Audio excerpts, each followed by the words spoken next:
terkadang mengupload keseharian mereka seperti itu.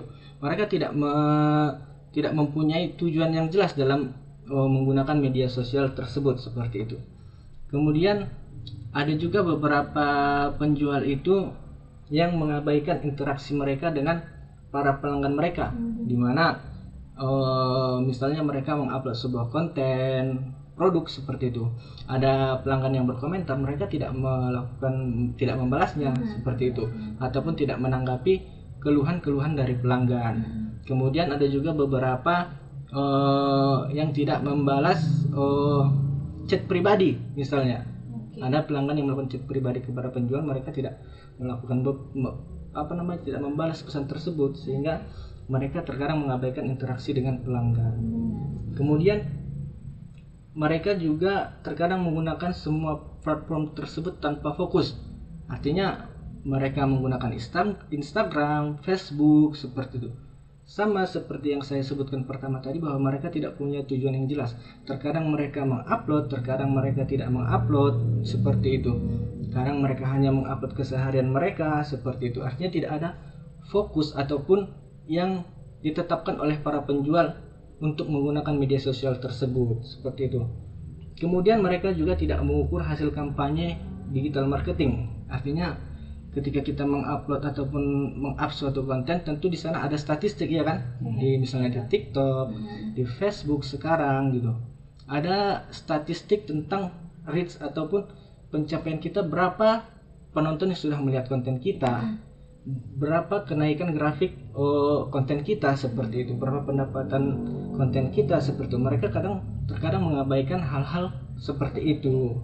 Kemudian yang terakhir, mereka tidak melakukan optimasi SEO dan iklan berbayar, yaitu search engine optimization tadi, ya kan? Mereka tidak menggunakan kata kunci yang jelas, tidak membuat konten berkualitas tinggi seperti itu, dan terkadang mereka hanya memanfaatkan konten secara biasa saja. Tapi ada beberapa platform tersebut yang menyediakan fasilitas untuk iklan berbayar, artinya agar lebih banyak konsumen yang dapat melihat produk-produk kita itu, seperti itu.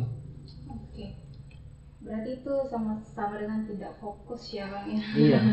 Asal upload aja gitu, asal upload aja gitu. Oke, yang penting digitalisasi. Iya, yang penting ikut digitalisasi aja gitu. Iya, atau ikut tren gitu ya, tapi nggak fokus. Oke, baik. Itu dia kalau kesalahan umum ya yang sering dilakukan oleh para pelaku UMKM, terutama para pemula tadi yang dikatakan Bang Raja. Baik, kita jeda dulu rekan-rekan, nanti kita lanjutkan kembali untuk membahas mengenai digital marketing ini. Tentunya buat rekan-rekan yang ingin bertanya, Angel ingatkan kembali untuk mengirimkan SMS ataupun chat ke via chat WhatsApp ke nomor 082299996105 atau juga ke Instagram dan juga TikTok kita di Rauh Padang Sidimpuan. Jangan kemana-mana rekan Rauh, tetap di 105.8 Your Lifestyle. Langsung di kawasan Jalan Jenderal Sudirman nomor 219 Kota Padang Sidimpuan, 105 FM, nyaman dan bersahaja dalam jangkauan. Ya, rekan-rekan masih bersama Angel dan juga dua narasumber kita, ada Bang Fauzan dan juga Bang Raja. Ya, tadi kita membahas mengenai digital marketing. Tadi kita terakhir bersama Bang Raja. Sekarang kita lanjut lagi rekan-rekan kepada Bang Fauzan. Untuk pertanyaan selanjutnya, Bang Fauzan, mengapa sih Instagram penting untuk digital marketing, Bang? Ya, jadi Instagram itu salah satu lah kita bilang ya, platform visual yang cocok untuk pemasaran karena memiliki lebih dari 2 miliar pengguna aktif setiap bulannya. Fitur-fitur seperti stories, reels, ya, dan Instagram shopping jadi memungkinkan untuk bisnis untuk meningkatkan brand awareness-nya, kemudian berinteraksi dengan pelanggan serta mendorong penjualan secara langsung. Jadi kita lihat banyak ya, apalagi kalau misalnya akun-akun yang dia pengikutnya itu mungkin sudah jutaan ya, bisa jadi influencer, bisa jadi selebgram, mereka jualan produk-produk orang yang bayarannya kalau kita dengar-dengar ya cukup fantastis gitu kalau memang ya. Iya, seperti kalau di dunia kita lihat yang nomor satunya kalau sepak bola itu Cristiano Ronaldo ya, sekali posting itu ya bisa mungkin miliaran ya sekali posting di Instagramnya ya. Kalau di Indonesia ya mungkin puluhan juta atau sampai ratusan juta lah kalau dia yang influencer pengikut-pengikutnya sudah jutaan ya, saya rasa seperti itu. Iya, oke. Itu dia tadi ya rekan-rekan, pentingnya kita menggunakan Instagram untuk digital marketing kita. Oke, baik, kita lanjut kepada Bang Reza lagi. Gimana nih Bang cara kita untuk meningkatkan engagement di Instagram, Bang? Oke, mungkin ada beberapa cara yang bisa kita lakukan untuk meningkatkan engagement kita di Instagram.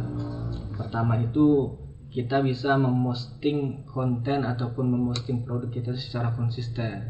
Artinya kalau perlu para penjual ini membuat kalender konten istilahnya. Jadi mereka bisa mengupload konten itu secara rutin, baik itu misalnya sehari sekali ataupun 2 hari sekali seperti itu. Artinya agar akun yang mereka buat itu tadi terus berkembang dan dapat dilihat oleh pengguna-pengguna lain seperti itu. Kemudian penjual juga bisa menggunakan fitur reels di Instagram untuk membuat video-video pendek seperti itu. Dimana sekarang pengguna media sosial itu lebih suka melihat video-video pendek ya kan daripada video-video yang lebih panjang. Artinya di situ di video pendek itu dia bisa memberikan informasi yang lebih informatif seperti itu ataupun edukatif tentang produk yang mereka jual. Kemudian penjual juga bisa menggunakan hashtag sama kayak sebutkan tadi untuk menjangkau topik yang sedang dibahas di konten tersebut, yaitu menggunakan hashtag. Misalnya hashtag tentang menjual pakaian, mereka bisa menggunakan hashtag fashion seperti itu. Ketika mereka menjual produk beauty, mereka bisa menggunakan hashtag kecantikan misalnya seperti itu. Sehingga audiens dari postingan yang kita buat itu tadi bisa dijangkau oleh pengguna lain seperti itu. Kemudian juga penjual bisa berinteraksi dengan dengan pengikutnya, yaitu melalui kolom komentar seperti itu. Artinya jangan lupa untuk selalu respon terhadap apa yang disampaikan oleh pelanggan kita seperti itu, baik itu DM ataupun kita juga bisa menggunakan fitur polling di stories, misalnya menggunakan pakaian cocokan mana nih gitu kan, misalnya yang ini pilih yang mana nih yang bagus gitu kan. Di sana bisa juga untuk meningkatkan interaksi kita dengan para pengguna lain. Kemudian bisa juga membangun komunitas di Instagram seperti itu. Oke, ya itu tadi karena beberapa cara yang bisa kita gunakan untuk meningkatkan engagement kita di Instagram ya.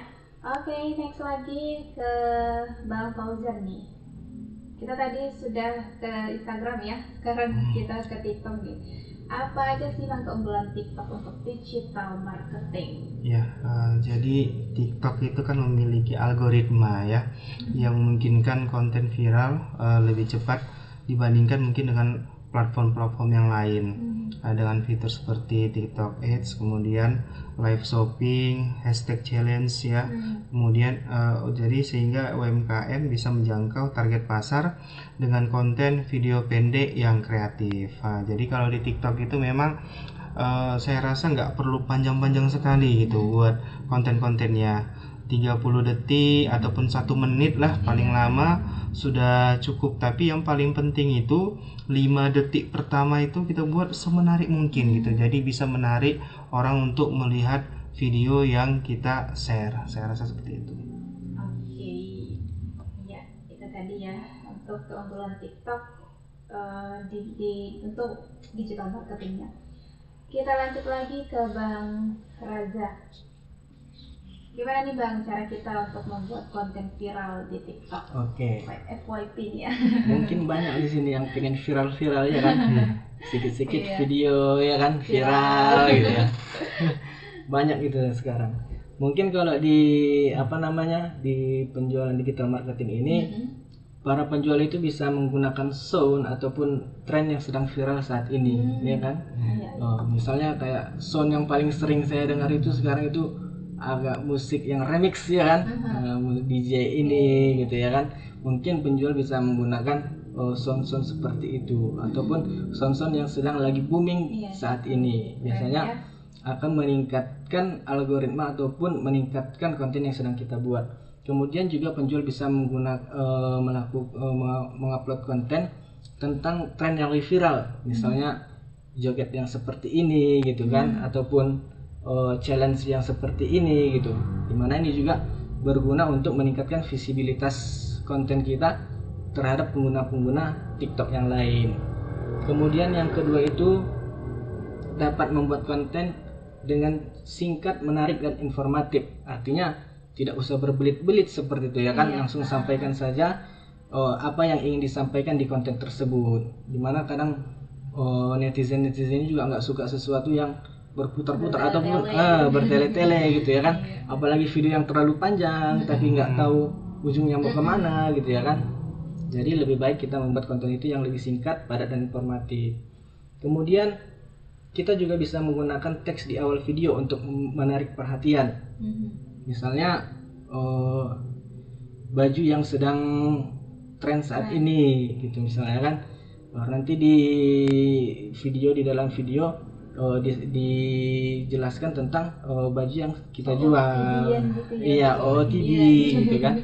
Artinya ada kalimat penarik di awal video seperti itu. Kemudian penjual juga bisa melakukan interaksi dengan audiens melalui duet ataupun stitching video orang lain, ya kan? Dimana sering juga di TikTok itu live bareng, ya kan? Live bareng ataupun mungkin mereka jalanin games gitu kan. Dimana di situ juga akan meningkatkan konten kita untuk dilihat oleh orang lain.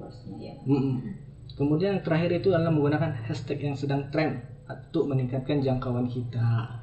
Seperti itu. Oke. Dari tadi hashtag ini yang paling apa ya? Iya, hashtag ini juga cukup penting sih seperti itu. Oke. Iya, itu tadi ya rekan Rafam. Mudah-mudahan rekan Rafam di rumah ini menyimak ya bagaimana cara untuk membuat konten viral di TikTok. Oke, kita tadi sudah dari Instagram, TikTok, sekarang kita ke Facebook nih.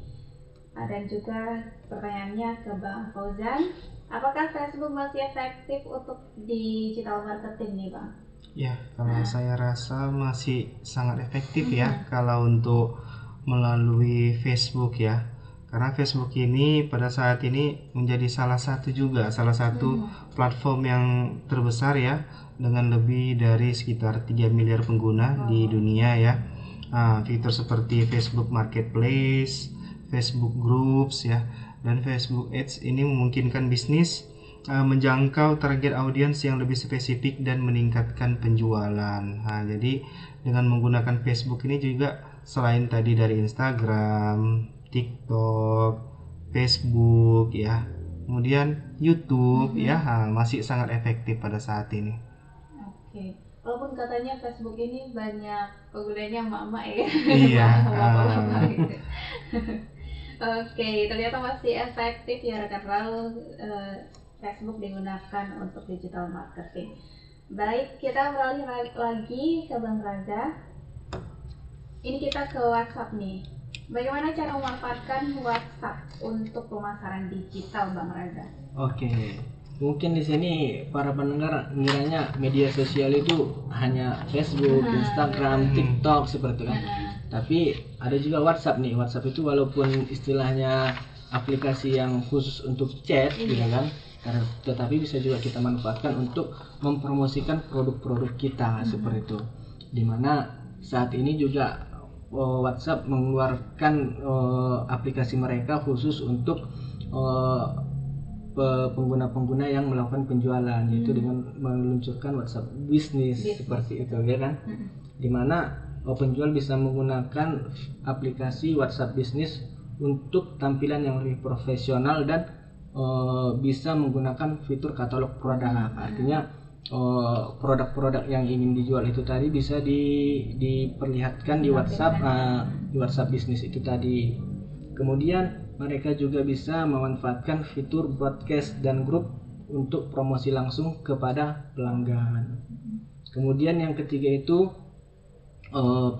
penjual bisa juga menggunakan fitur auto reply biar respon kita terhadap konsumen itu bisa lebih cepat, lebih responsif seperti itu. Kemudian kita juga bisa mengintegrasikan WhatsApp bisnis kita ini dengan Instagram, Facebook untuk mempermudah komunikasi pelanggan. Dimana terkadang ada yang penjual itu menemukan produk kita itu melalui Facebook seperti itu. Tapi mereka kadang kalau kita tautkan seperti itu atau kita tidak kaitkan seperti mereka tidak tahu WhatsApp kita seperti itu. Ataupun dengan Instagram seperti itu. Oke, iya, itu dia ya rekan Rau untuk cara memanfaatkan WhatsApp untuk pemasaran digital. Oke, next lagi kita ke pertanyaan selanjutnya ke Bang Fauzan. Bagaimana nih, ini selanjutnya Twitter ya. Sekarang udah ganti jadi X ya Pak. Yeah. Bagaimana nih Twitter bisa digunakan untuk digital marketing Pak? Ya, ini menarik ya, Twitter atau sekarang menjadi X ya, semenjak diambil alih oleh Elon Musk ya, untuk penggunaan digital marketing.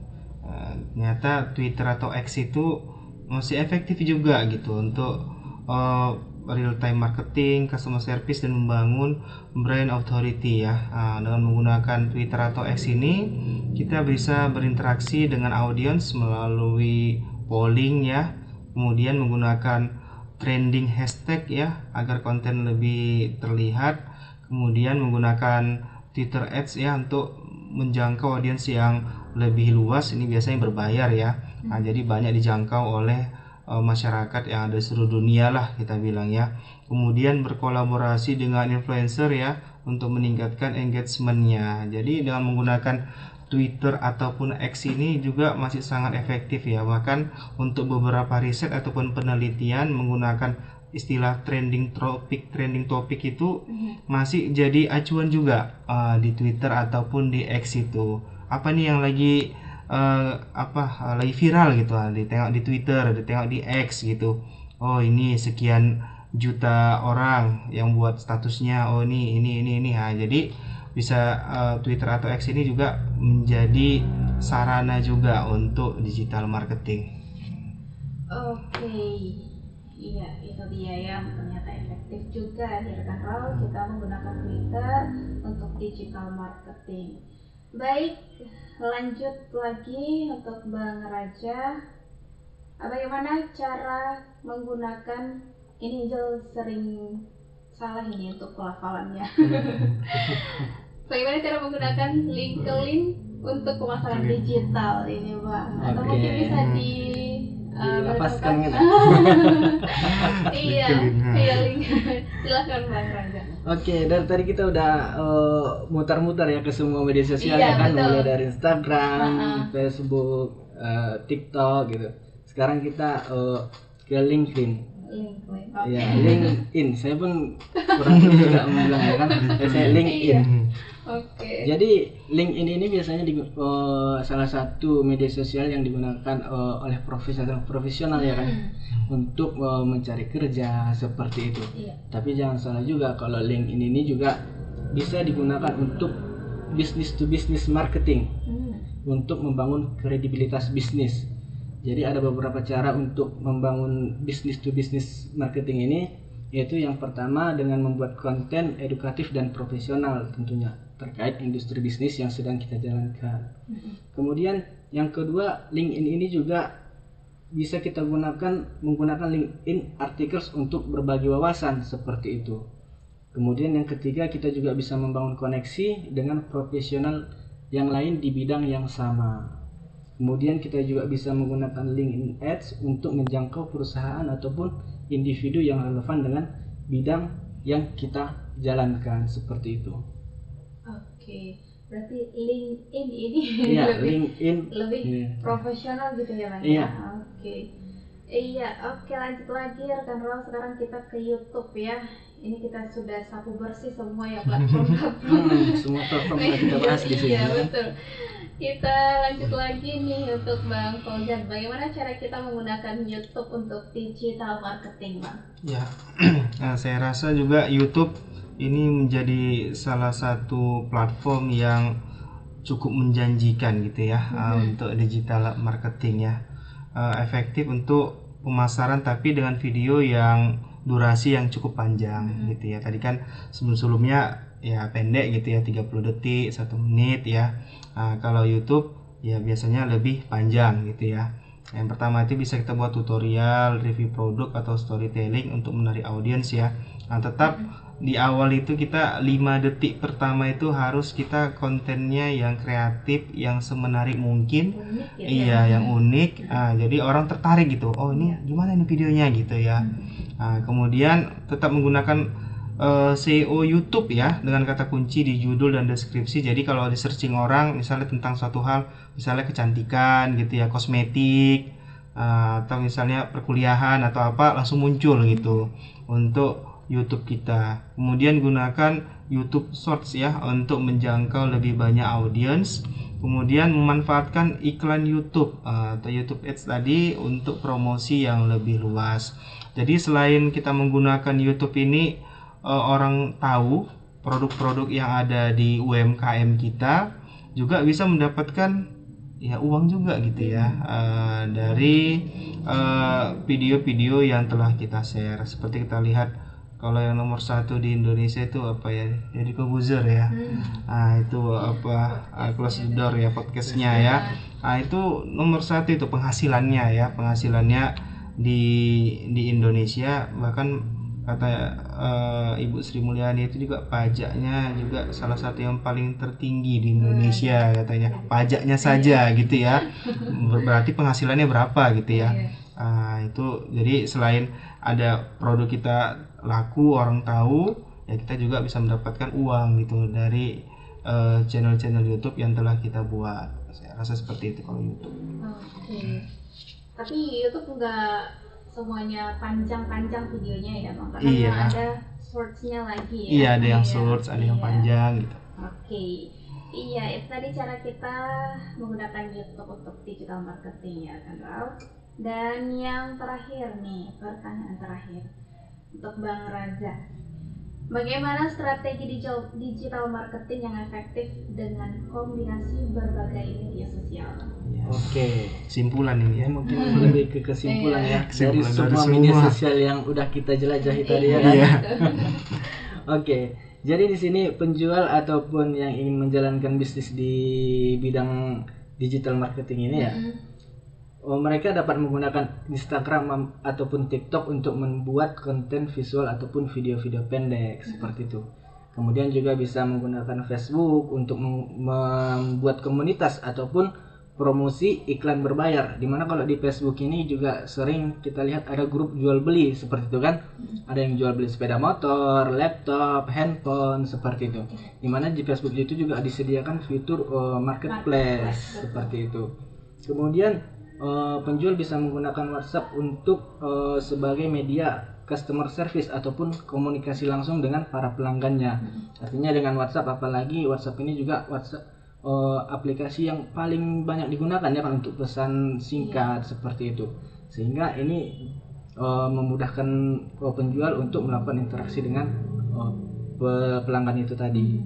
Kemudian bisa menggunakan Twitter ataupun X yang sekarang itu ya, untuk mengupdate real time dan interaksi dengan pelanggan. Artinya mengupdate tentang produk-produk yang dijual seperti itu, menggunakan X ataupun Twitter itu tadi.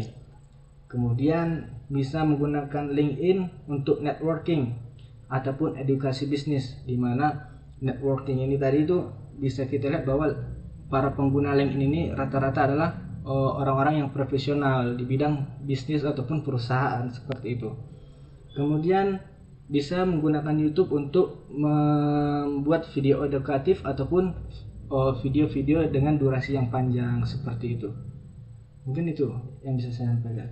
Oke, berarti untuk pelaku UMKM ini bisa menggunakan semua platform ya Bang ya. Betul. Intinya itu harus fokus tadi ya, jangan asal upload Iya. gitu ya, baru ditinggal. Oke deh kalau begitu.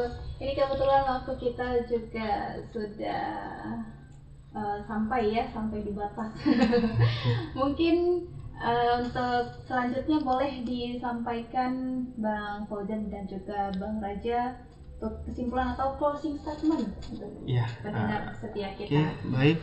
Untuk closing statement dari saya, kami dari Fakultas Ekonomi dan Bisnis Islam, Universitas Islam Negeri Syekh Ali Hasan Ahmad Ad-Dari Padang Sidimpuan.